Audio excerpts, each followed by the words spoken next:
জানো তো আমি একজন আল্লাহর ফকির বান্দা, মানুষের দ্বারে দ্বারে যাই, দিনের প্রচার করি।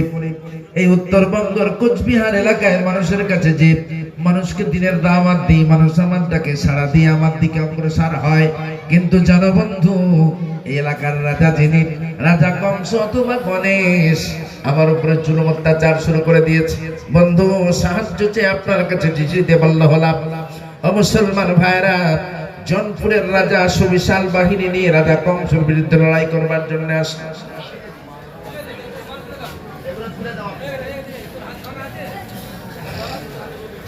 রাজা কংস বংশ শুদ্ধ ধ্বংস করবে বলে কুতুবুল আলম চলে এসে উত্তরবঙ্গে। ইব্রাহিম শাহ, জনপুরের রাজা ইব্রাহিম শাহ চলে এসেছে।